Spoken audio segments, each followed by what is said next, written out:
Another day, another dollar. Man,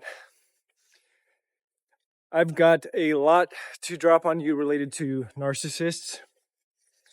And this knowledge comes from 10 years of dealing with quite a few scenarios in which I've been engaged in relationships with narcissists. And it's really funny because it's embarrassing. It's like, I know that the number one thing people will say is, Logan, if you're doing all this work on yourself, how do you keep attracting these people? Well, the thing that is what I've understood and understand related to psychology, especially with mental illness, that we label mental illness, right? Because narcissistic personality disorder is a disease that the medical industry labels. But essentially, for me, it's just patterns, right, of how someone behaves and how someone displays behavior. So something that I've learned is that there are different levels of cognitive distortion, right? And so if you meet a narcissist for the first time and then 5 years later you meet the exact same avatar, exact same behavior patterns, exact same manipulation tools, and you get sucked into that relationship, it's on you for sure. But what I noticed was there were similar patterns, but they were different because they were new. They were like a new level of narcissism with secrecy and a different level of manipulation. And I'm just going to explain the distortion fields that I saw over time. And of course, 100%, I've attracted all these relationships. I actually think if you're watching this video and you're interested in understanding narcissists, the number one thing you start with always is the self-responsibility that you are also a part of the picture. And you may have been a victim in some circumstance, but your wounds drew that person to you. And if you want to look at it from a very meta perspective, this is actually God's way of teaching you boundaries. Because the people that draw very manipulative people into their life often are really open-hearted and very giving. And they want to give to everyone. And these people, God bless their souls, because I do want to believe that people aren't there is a subset of the population that's just like doesn't care and they're like psychopaths, but I do believe even there are some people who have these distortion fields that manipulate people and they don't even know they're doing it really. So we can't fully be like, oh, they're evil and all this stuff. We can, but it may not be as helpful. So I'm gonna walk you through a couple of these patterns that I saw in some stories. First narcissist I ever was in a relationship with, not a boyfriend girlfriend relationship, but the pattern for me with narcissist was when I had issues with my father, I was looking for a father figure. So what did I attract? I attracted men that appeared to have knowledge for rites of passage, right? So the first narcissist I attracted was an older gentleman who knew a lot about the ketogenic diet. The second I attracted was a quote unquote shaman in Colombia that knew all this stuff about ancestral plant medicine. The fourth was this guy I met in Albania who was like a black belt. He knew 7 languages. He was hyper intelligent, had like 2 PhDs, 5 master's degrees, and he could talk his way out of any situation. And then the fourth was an extremely charismatic person who appeared to be a very strong leader, but he also had so much knowledge about the spiritual world and the spiritual field. And he also had a lot of experience with women to a degree in which most men look at him and like, I've never gotten to that level. And so when we get sucked into these narcissistic relationships, it can often be because these people have something that we want that we don't feel we can get. And so we want to be around them to obtain that. But what ends up happening is if we start overextending ourselves to spend time with these people, they're energetic leeches, they're vampires, and they don't even usually know it. So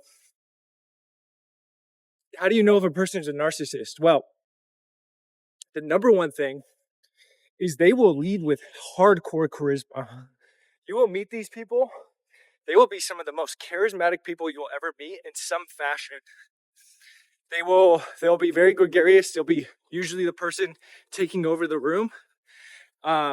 Everyone in the room generally likes them to an extent, except for the people who can really, really, really smell bullshit, or the people who are extreme introverts and like really need to vet a person before they trust them.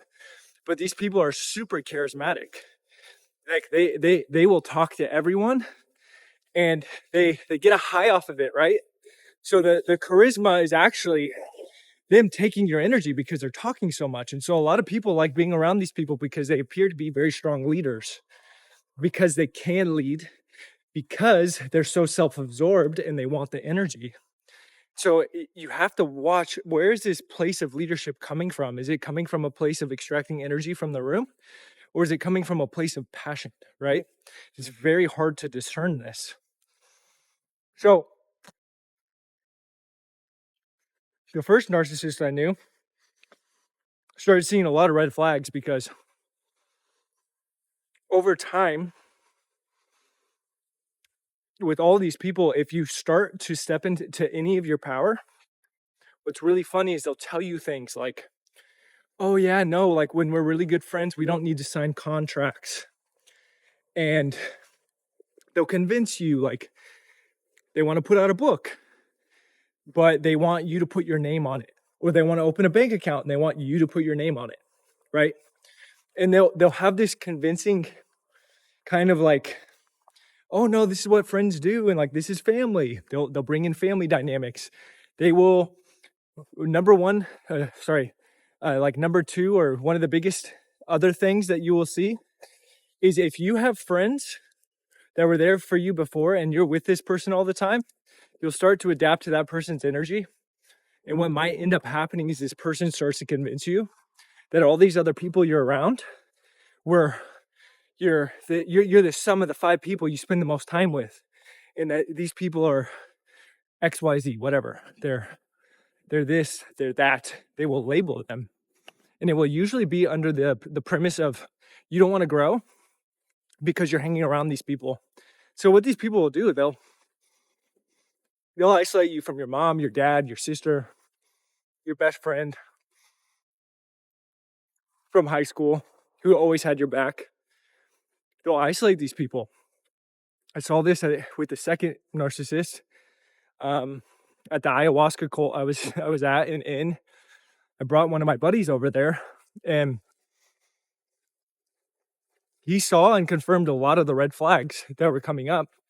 And when he came, he couldn't be controlled, and I was in a very like trying to find myself phase, and so I was being controlled, right? And this friend couldn't be controlled, so this shaman, when this friend left, would put all this shit in my ear. This person doesn't want to heal. This person has all these distortions. This person is going to hold you back. And it's like,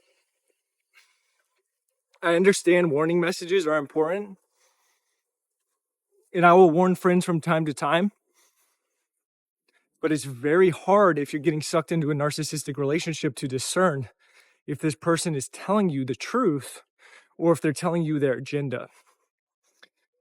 And so what I'm going to tell you here, this is going to be the big star, the big asterisk. If you want to catch these people early to understand if they should be in your life, watch their consistency. So as I said earlier, they're going to lead with a lot of charisma, right? There's a lot of these people that are in MLMs. Like I'm talking about like Amway and stuff like that, where they'll be in a coffee shop and they'll be convincing 2 new parents to invest all their money into this MLM so they can get into diamond premium. And what will end up happening is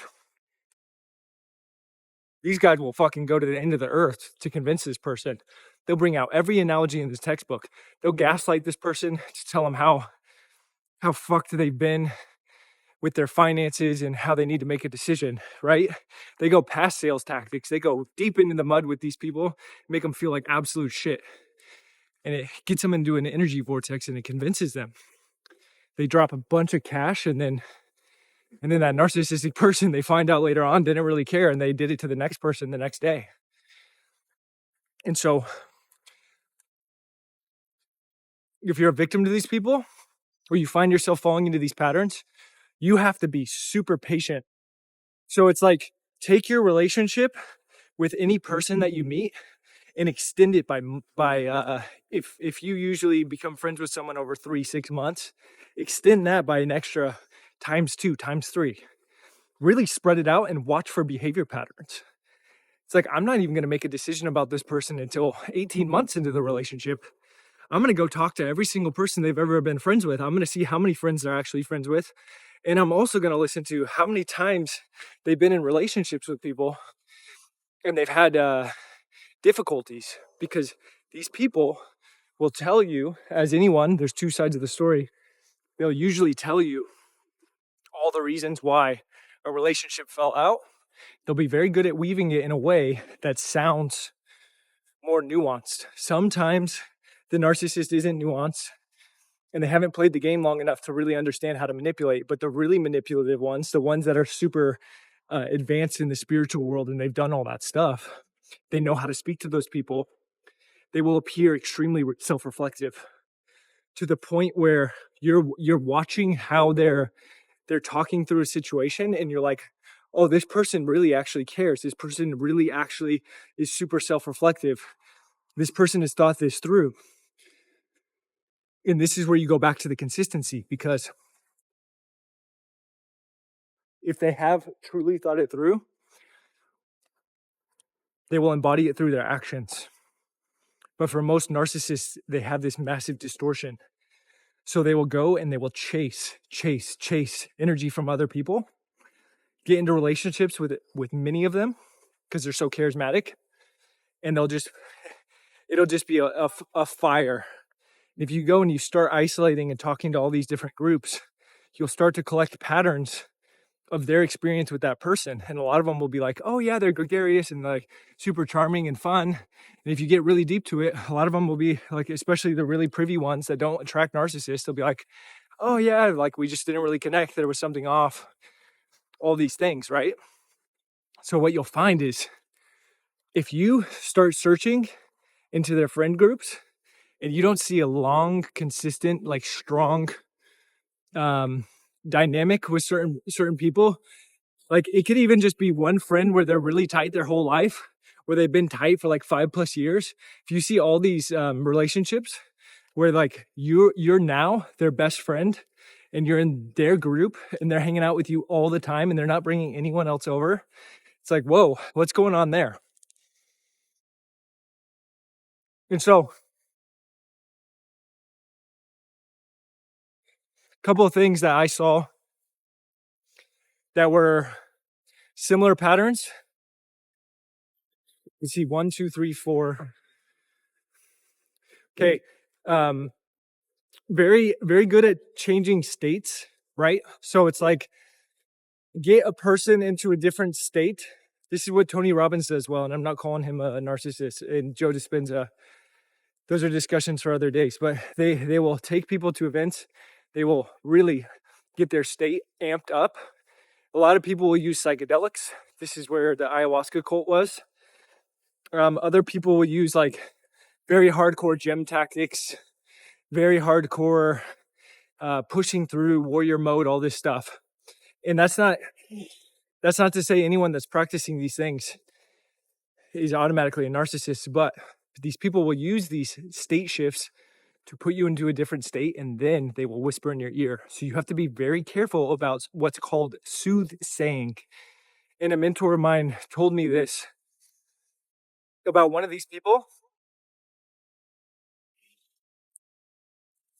He said, this person, you have to be very careful in their energy. This person is like the snake in the Jungle Book. So that snake in the Jungle Book has I think its name's Kai or something. It has if you watch the clip, go to the Jungle Book snake scene.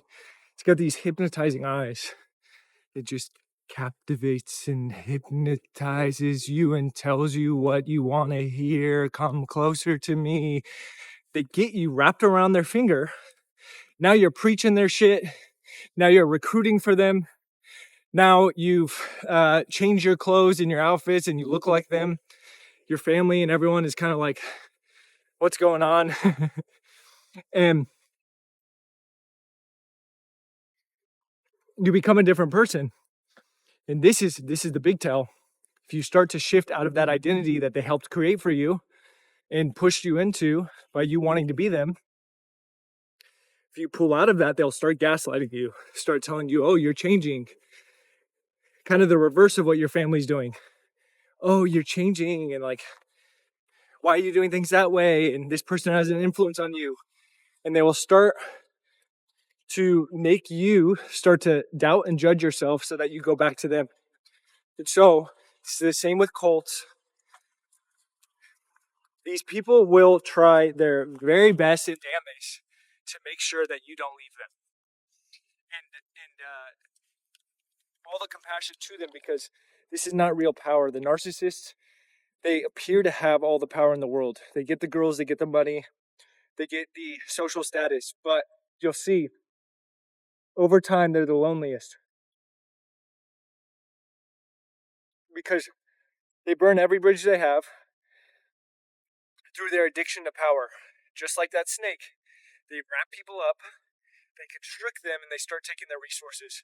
And the strong ones who can see it, and the strong ones who are protected and have the tiger in the Jungle Book or whatever he was, a leopard, there, the Black Panther, to protect, to get that snake away and show them, hey, this is the snake.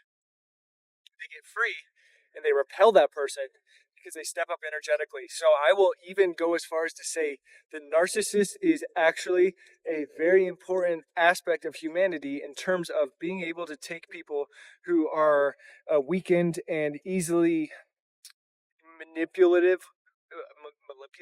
Maniputable? No, that's not a word. Easily manipulated to try and obtain answers that they don't think they have for themselves. So people who are disconnected from God and their higher intuition will go to these people, get sucked in, and they'll go to them for the intuition that they should have. And the second that they start going towards, I have my own intuition, I'm connected to God, that person gaslights the fuck out of them. And so, again, tons of compassion for the narcissist, because there's a medicine wheel in Mexico. And essentially, there's a top and a bottom. My mentor Robert taught me this. Oftentimes, the person who's at the top, how the medicine wheel works, middle finger here is the top, cigar is the bottom. The person at the top, let's say the narcissist, will actually have to shift and go to the bottom.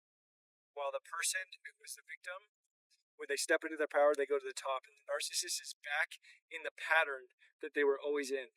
And I haven't done full research on this, but many of my friends who study this as well, we've talked about, they've said that narcissist and narcissism is a very difficult one, because often those people are the ones that are least likely to get the help because it's all about them.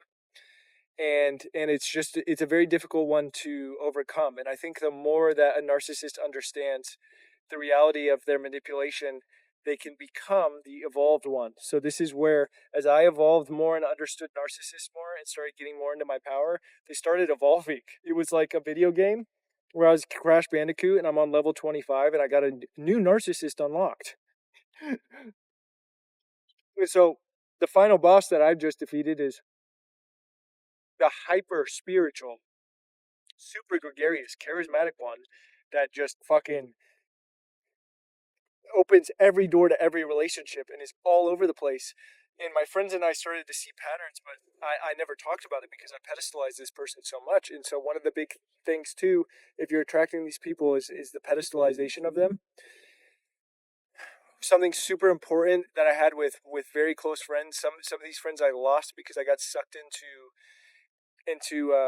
patterns of pedestalizing other people, and some of these friends I've been able to gain back through my own self-reflection and understanding of what I've done wrong and how I lost my power.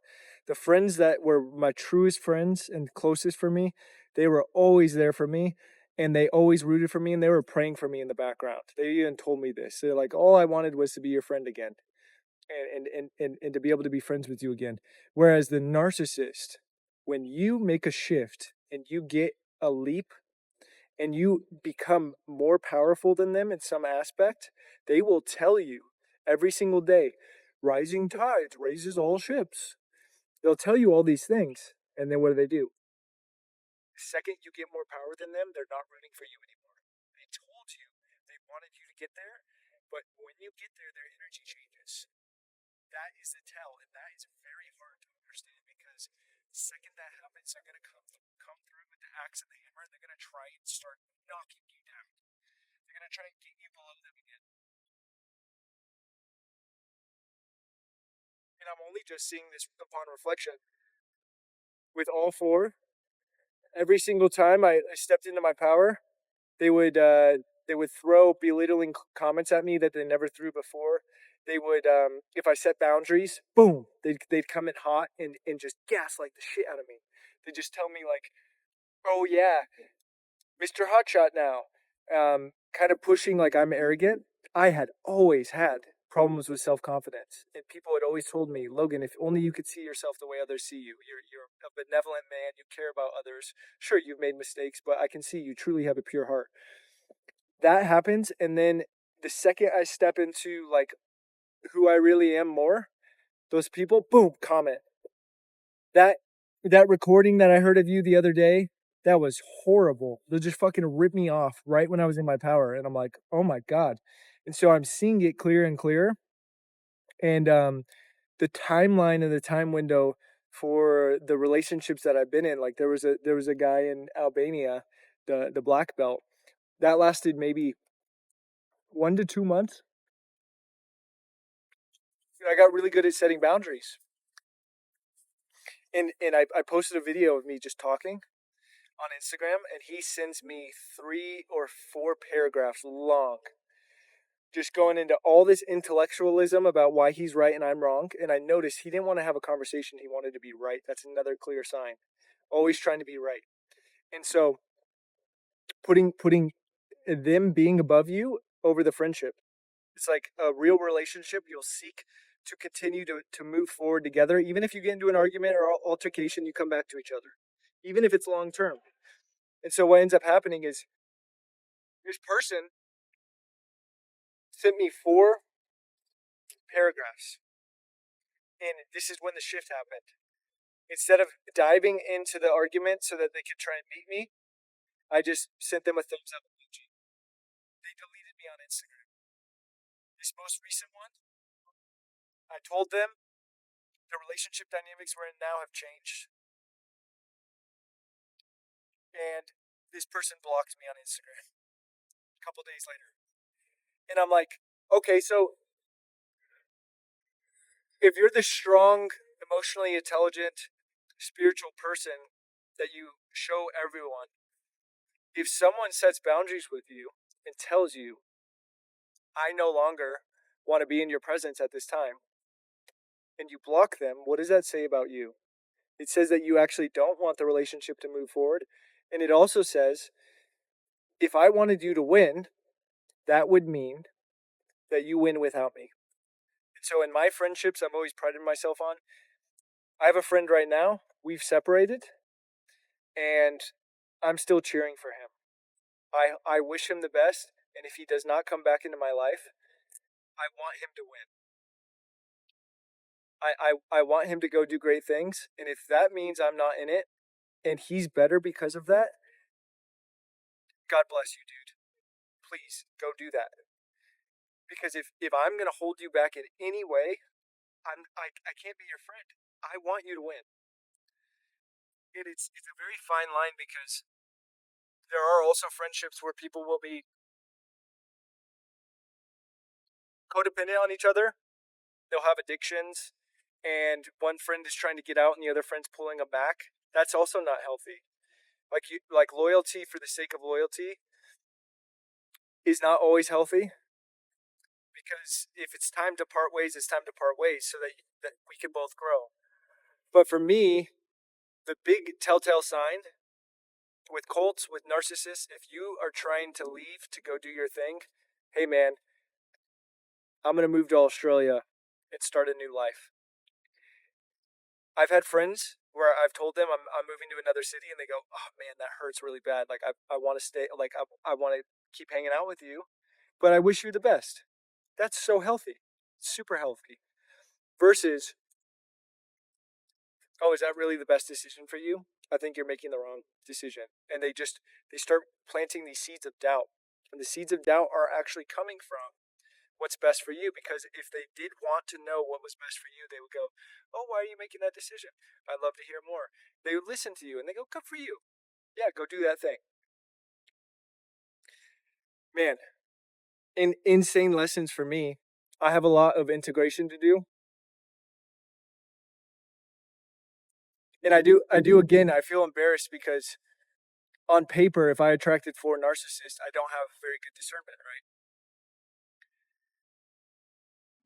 But I am also wondering how many people continue to attract the same relationship dynamics. Like for me, I have, if I look back on my relationship dynamics, there have been levels in which like the relationship dynamics have changed and I've had to experience a new layer that's different. And I do feel the age of me attracting narcissistic relationships is over because I don't need anyone else. I'm whole now.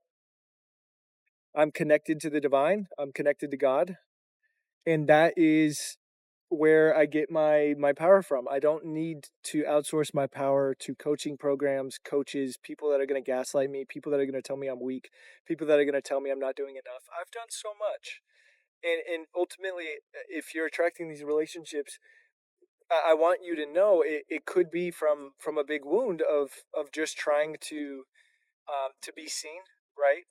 That's what narcissists can really help facilitate and make you feel special, because they'll give you a lot of attention and energy up front until they wrap you in. So just know your presence is enough. Like you don't need to be some grandiose person. You don't need to show up like the narcissist, because the narcissist is really attractive. They're great marketers. And so a lot of people, they get sucked into these almost narcissistic business relationships. This happened to me for a while, where I just kept paying money for these coaching programs from these guys that were really good at marketing themselves. And then when it came time to actually helping people, they were milking these people for years for money. And it's like, if you're running something that really facilitates change for people, you'll let them go when they're free. Like when that person is free, that person should go, hey dude, it's time for you to move on. Like you've done everything you need to. But some of these people will just keep milking people, milking, milking, milking, milking. I've learned from some very wise people that not all relationships need to last forever. And it's not like, oh yeah, just cut and burn the bridge. But it's like a fledgling. Cool kids. They got their husky on the back. It's like a fledgling. It's a bird, and when that bird um, is born, the mom takes care of it, takes care of it, takes care of it, starts teaching it, hey, this is how we do things. We're flying out of the nest. This is how I jump out. This is what I do to procure food. And then the fledglings start to develop the ability to have the confidence to lift their beak up and lift their chest up and open their wings. And then they're like, oh, I want to go. But I'm not. They just jump to the branch and come back, right? Eventually, the fledgling will get to a point where it can fly. And that is when a very good mother, a non narcissistic mother, will say, as much as this pains me to see you leave, it's time for you to go. They let them go. And the mom, the truly loving mom, knows that that kid, that bird, if they never see it again, they did their duty to put it into the world and to do what it needs to do. And that's ultimately a really benevolent and loving relationship. And what I found is my closest friends and comrades have always been there for me, even when we weren't talking. They've been there for me. They've been rooting for me. They have the fond memories. We also understand each other's shadows to a point where we're like, okay, this is this person's darkness, and I accept that. But these friends that I have, um, they've never like forced their agenda onto me so much in a judgmental way of you need to be doing things this way. And I've fallen into those traps and patterns of of following these narcissistic personas and then feeling like, oh, this is how I should be living my life too. And I've forgotten the essence of myself. I'm here to say that's just not going to happen anymore. And I hope this video illuminates an understanding for how to just fully accept yourself, because we only attract these distorted relationships when we have a distortion within us, right? There was this time when I was in Madrid, Spain, and I there was this girl sitting next to me, and she walked outside, and I walked outside too, and I said hi to her, and we started talking, and I got her Instagram, and I go back into where we were working because she was working next to me, and I sit down. 5 minutes later, this guy kind of pushes me, and he says, "Get the fuck out of here." And I look around, and I didn't know it was her boyfriend. So it was crazy because it was a really like jarring experience, because I had this guy in my face, and he was like threatening me and using a lot of bravado. And I just very calmly returned to my center. I grabbed my stuff. I said, "What's the problem?" And he goes, "You're talking to my fucking girl." And I'm like, "Dude, I had no idea she even had a boyfriend." And I go, and instead of running away, I just went and I sit at the other table facing them, and I just sat down and got back to work. And it was really interesting because I sent the message and the story to one of my friends, and I sent a picture of the people that were there from the Instagram. And my friend told me, he's like, this person, because this guy has very strong vision. He goes, this person, this girl that you were talking to, just off her photo, he could see this. He's like, she has a very distorted um like need in order to be validated and have someone fight for her. And what he challenged me with, and what I continue to understand, is if that was in her and I talked to her, well, that was in my reality as well. And that means that I probably somehow attracted the wanting or the yearning to be enough to fight for that girl. And so this is where it gets really difficult, is sitting in the pocket of like anytime a toxic quote unquote relationship gets developed, where you feel you're getting stripped of your power and that person doesn't want what's best for you and they're using you. It's a really good time to look at like, okay, how did I attract that? That is the number one thing that's helped me. It's really hard to do because you have to actually accept that, one, you were a victim, and two, you probably had something inside of you that made you the victim. And it's okay to mourn and grieve the feeling of being a victim. I think it's, in this day and age, a lot of people say don't be a victim. Like they're pointing the finger, right? Don't be a victim. You're being a little baby. But it's like, well, why are you being a victim? You're hurt. So grieve those feelings of being hurt and being ashamed and feeling guilty and feeling put beneath somebody else. And when you process that and sit in it and allow yourself to fully cry and fully feel those feelings for the first time maybe in your life, you will transcend and step up into a new person. And what you'll notice when you do that, these narcissistic people, these people who are trying to extract your energy, they will repel. They'll repel, they'll run away. And it's really interesting because I think God puts these people here, just like the Mexican wheel.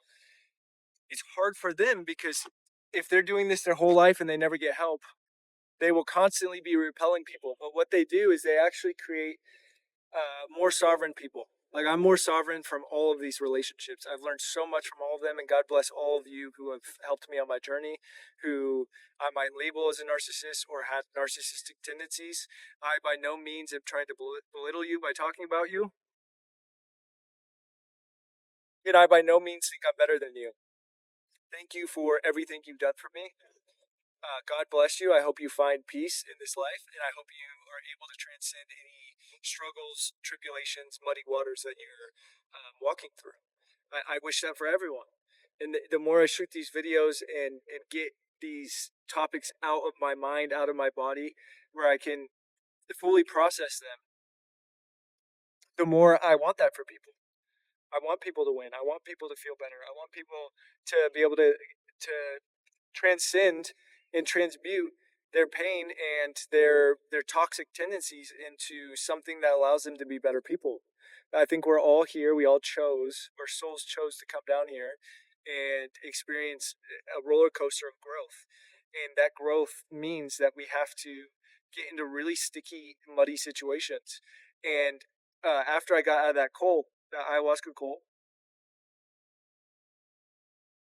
it took me 2 years to recover. I went full caveman. I was in a relationship with a girl at that time. We were living together, and I shut down completely. I was no longer myself. My mom and family members were concerned about me because I wasn't the gregarious, like open, fun loving Logan, because I lost all trust in myself. I would say I lost trust in people, but why did I lose trust in people? Well, because I put myself in a situation where I lost trust in myself and I allowed myself to be manipulated by people. And so it took me a while to like really sit through all those emotions of anger, resentment, pain, grief, hatred, um, many things. Like, who is this person to do this to me? Why did this person do this to me? How did I attract this? It's like a lot of processing and integration. And when you do that and sit with yourself and really just sit with the pain of having a hurt person hurt you, it's like that goes away a lot quicker. And all we can do with these people, I know it's much easier to like talk shit about them and send negative energy their way, but you just fall back into what they were doing to you. And I think a lot of these people don't even know their souls are fragmented in some aspect, and whatever reason God put them here, maybe it's to help advance other people. But at the end of the day, we also have to have compassion for these people, because if we just go back into this person is a POS, a piece of shit, and they're super manipulative, and you start telling all these people that, well, you fall kind of into their energy, right? You fall into the energy of trying to convince other people that another person is a bad person. You're putting dark magic on their name, and it's like that might be a required step in order for you to be able to heal. But what I've seen in my experience, in the experience of other people who have gone through situations that are similar to this, is that a truly mature person who has processed their pain will reflect on the situation and be very objective. Just very objective. Like, this is what happened. This is probably where this person was coming from. This is where I was coming from. They take responsibility. And to go back on narcissistic characteristics, the high level boss that's a narcissist, they will take responsibility. And that might sound very foreign. Like a very low level narcissist, they won't take responsibility at all. Blame, blame, blame, blame, blame. But when you get to the higher levels of narcissism, they'll be so self reflective you can't even see it. So self reflective. And it takes an extreme level of discernment and self understanding to go, do I feel more confused after being around this person or more in my power? For the longest time, some of these people, I felt more powerful after hanging out with them, but why? I was doing to them what they were doing to me in a way. So if they were extracting my energy by being in the powerful situation, they have the power and they're teaching me something, or they're using my own positive energy to feel them. Well, what was I doing as well? I was also taking their knowledge, wisdom, perceived knowledge, their charisma, their ability to walk into a room and obtain things. It's my own issue of wanting the power that they have. You see that? That is hard to sit with. So we have to actually transmute our own greed. We have to understand our own want and yearning for power. And when we realize that person can walk into a room and with the snap of a hand procure some Rolex somehow because they're super charismatic and can ring the cash register. Well, if we're trying to spend so much time with them to be able to obtain that, well, then maybe we have greed inside of us, right? That is very hard to sit with. And so this video, thank you for listening. This video is therapy for me. These videos that I'm shooting, they're therapy for me. I had someone tell me, you need to shoot more videos where you polish the title, you make the title based off of what other people need. And I do feel me just sharing myself and my life experience is enough. I don't need to go down the route in the rabbit holes that I used to go down where I was paying all these coaches tons of money to learn how to polish my YouTube thumbnails and my YouTube text and to use ChatGPT in a certain way so that I could get a certain amount of money and make $10,000 a month every single month for the rest of my life. It's like, no, just do what makes you feel good. Just be in your essence.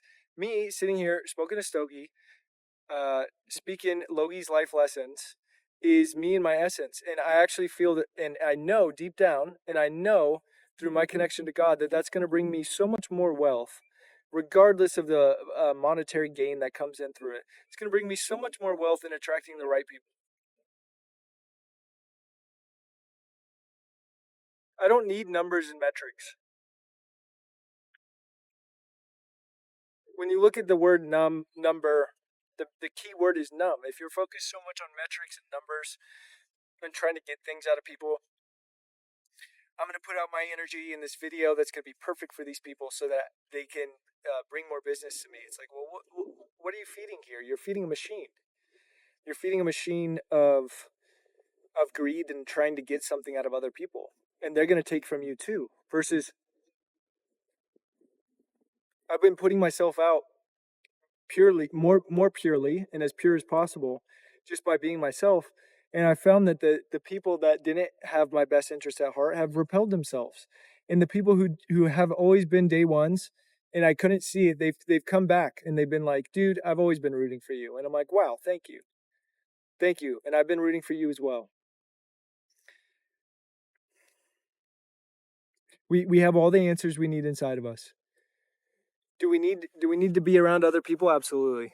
But we need to be around benevolent people. We need to be around people who have our best interests at heart and who can guide us in a way that is not trying to fit their agenda.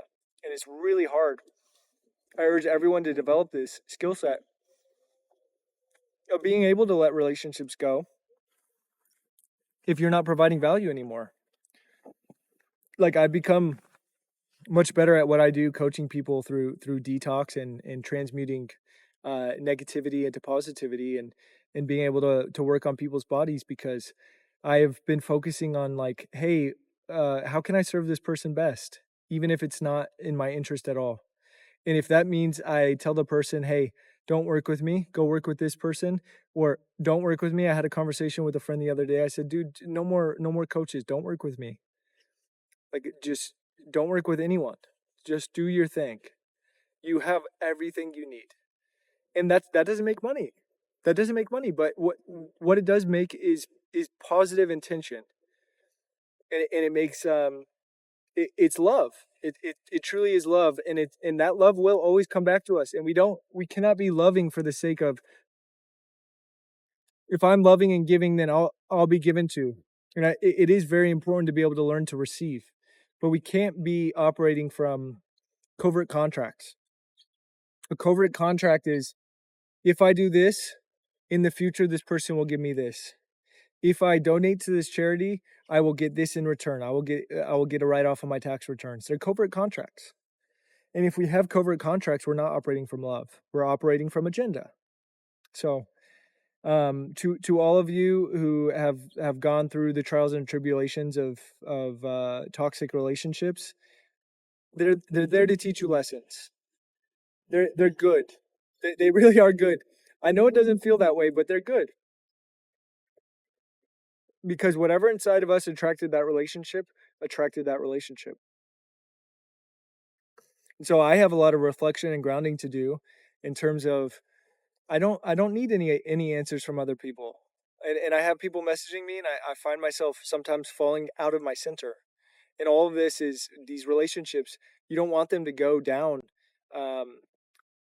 What's the word my friend uses? You don't want them to be for vain or in vain. You want to learn something from it and grow. And when you do that, that next situation, that next relationship, that toxic partner, it won't be the same. It might be a different form of toxicity that you never experienced, but it won't be the same. And that means you grew. And what will end up happening is you'll start cleaning yourself. I can't attract these things anymore. I can't attract this negativity because I'm clean. I don't have it in me. And when you don't have it in you, you start to attract back either a very good, benevolent relationship that fell apart, or you attract new people. You attract new people at a new frequency, and you'll start attracting people that are just completely restore your faith in humanity. You're like, wow, I had no idea 5 years ago that people like this existed, because inside myself I had a mistrust for humans. Inside myself I had a greed. And so just keep cleaning, keep cleaning, keep cleaning. Keep going into these relationships. I had a friend, we were in Uganda on a gorilla trekking tour, and he said he's been in a lot of relationships, but his advice was really interesting. He said, because he's in his 40s now, and he's like, the number one thing I would do if I was younger is get my hands dirtier. I would go into relationships quicker, and not he's not saying that in the same way that I said earlier. Uh, let the relationship develop with time. He's saying he would just go for the relationship rather than waiting and putting it off out of his own fear of like being vulnerable and getting close to someone and maybe being abandoned. I think that's a huge wound that a lot of us as humans have.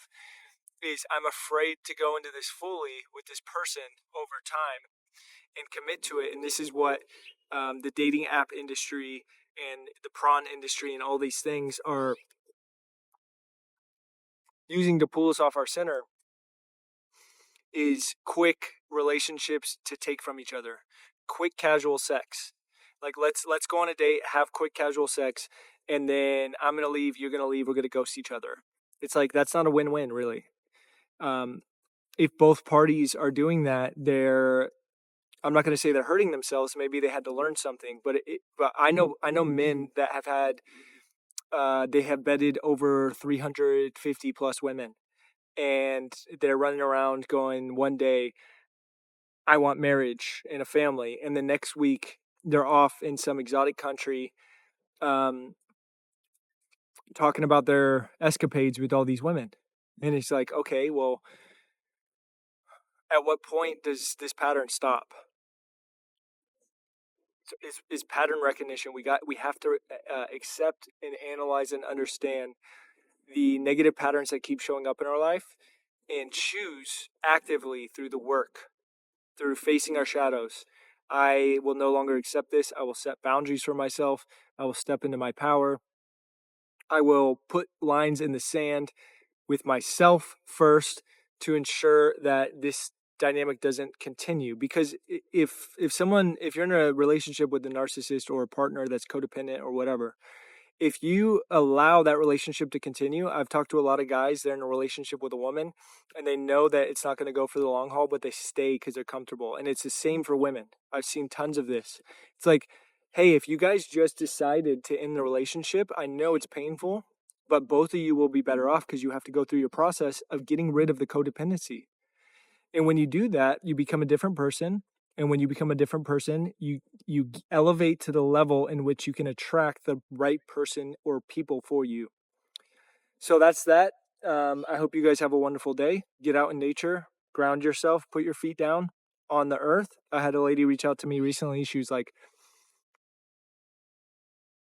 Can you help people with anxiety? I'm like, absolutely. Move your body.